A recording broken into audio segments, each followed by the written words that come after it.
Okay, so I want to talk about food reviewers. For some really strange reason, they have the inability to describe textures or describe flavors. I'm going to enhance your guys' vocabulary right now, basically showing you flavors and how to describe flavors. Because there's a tendency, particularly of people who have a very basic palate, to describe everything as either bitter or slimy. Okay, if you are one of those people in the chat, if you're a picky eater and you describe foods that you don't like as bitter and slimy, I'm sorry to describe you, but you've never actually tasted these foods. I'm sorry. You failed at life. Restart, okay? Restart the restart button. Oh, that sounds really bad. Don't restart the start one. Just make changes. There's no respawn. There's no respawn. Don't do it. Sweet, sour, salty, bitter, and umami. These are a way of describing flavors, guys. If it's sweet, if it's sour, it's salty. So when someone says to you, I don't like cheesecake, so it's too sweet for me. That's a really good way of describing why you don't like something. I'm not into sweet things. Sweet things are not my thing, so I don't like cheesecake. I love cheesecake, by the way. It's amazing. I just think it's really important that when you're a food reviewer, that you're able to describe what food tastes like, you know? And for some bizarre reason, these food reviewers in cars seem to be absolutely awful at it. If you're really young, you're not eating a lot of food, and you've limited the amount of variety of food that you into and what you enjoy, I can understand that you don't really know how to describe food. But these food reviewers have no excuse. Let's see how he describes this burger. How is he going to describe? Listen, this guy's been doing this for a long time. This is his final food review. So please, damn drops, please tell me you could describe this food, please. Onion breath. That pickle provides a nice little spark after dark. Oh, that's good. The acidity begins to break down the onion. Then you get that. Oh shit, he's actually really good at this. I've chosen the wrong person. Flavor burst. That. I love that description of like that little pickle gives a little bit of a spark. Oh, I love that. That's good. He's talking about the acidity of the pickled vegetable. That's what he's talking about. Hint of that mustard, that tang, right? Or I like to call it the zang, that zesty tang. A little bit of ketchup. And that's that red ring of death that's been, condensed down. A little bit of ketchup, a little bit of light work over the beef. God, when this guy speaks, it's like poetry. I always get sesame seeds right in the butt crack of my teeth. I always get sesame seeds in the butt crack of my teeth. I gotta hit it with the tongue. A little bit of air between the teeth. A little air nozzle. Right there. I can see why this guy was big now. I'm not gonna lie to you guys. If I was a food reviewer and this was my living, I would take 2 bites of each sandwich and I'd throw the rest away. I know you're probably gonna be like, oh, wasting food, blah, blah, blah, blah. The truth is you can't eat all this food. You'll get really, really ill and you'll not be living your best life. So if you want to be a food reviewer, you can't eat it all. You can't. It sucks. 3.3 million views. This guy's doing well. Oh, you was dumb good, boo. I like the way he talks it like it's a baby. That's awesome. Get off me.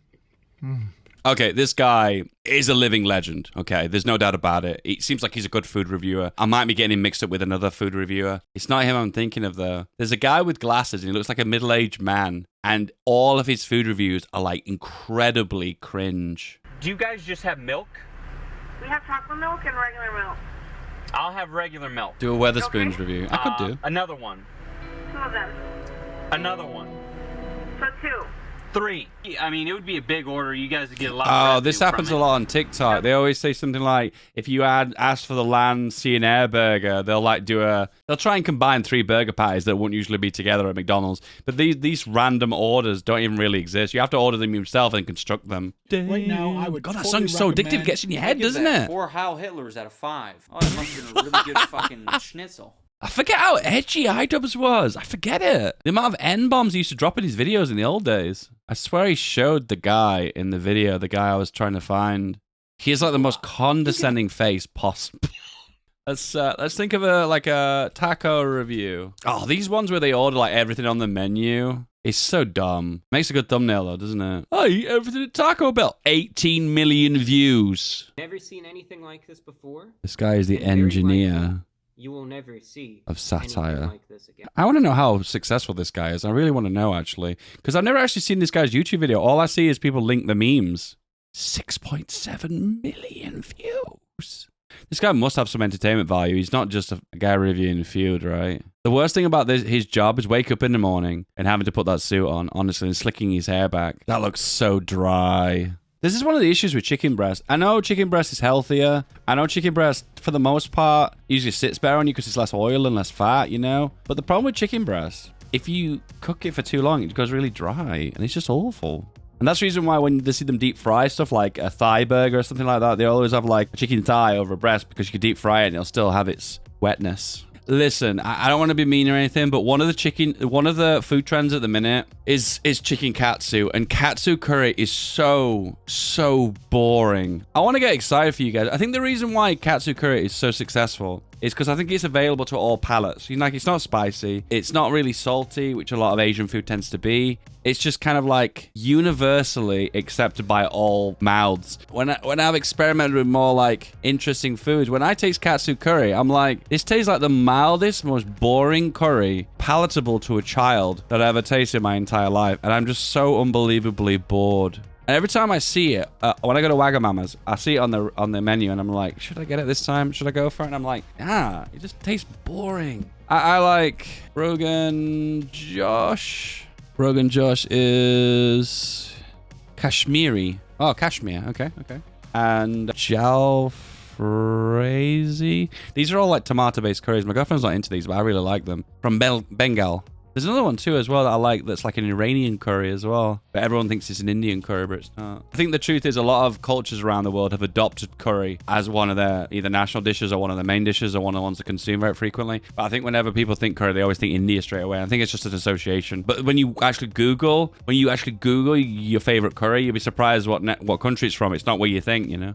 Oh, that's another trend on YouTube that's really lame, and I'm glad it's died. Eating MREs. So if you don't know what an MRE is, it's meals ready to eat. Oh shit, I thought the M stood for military. Well, it's like a military-based food packet, basically. And I guess it's cool because people who like the army and stuff, maybe you're into it. I don't know. And they're all like dried foods you have to heat up or mix with water, and they're all in like steel foil packaging. And it's just a novelty. Like, oh, what surprising foods can I get in here? But I bet they all taste bland and boring, and they're full of preservatives, so they last forever practically. When I was in Berlin, I was a liquid sauce, but similar to UK, curry sauce from dip shops, a little spicier. Yeah, to be honest with you, I'd be overly shocked to find out is actually proper spicy, because I feel like a lot of European food, Western Europe, never really gets really hot. Then I go to like Korea.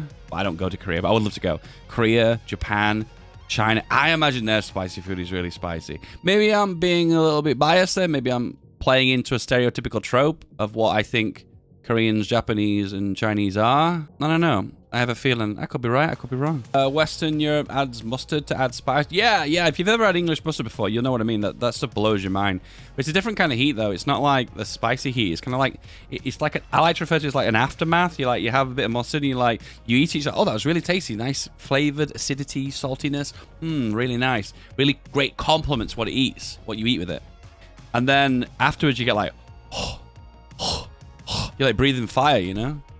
A bit like wasabi. Hey, you made it to the end. Now, this is the video you want.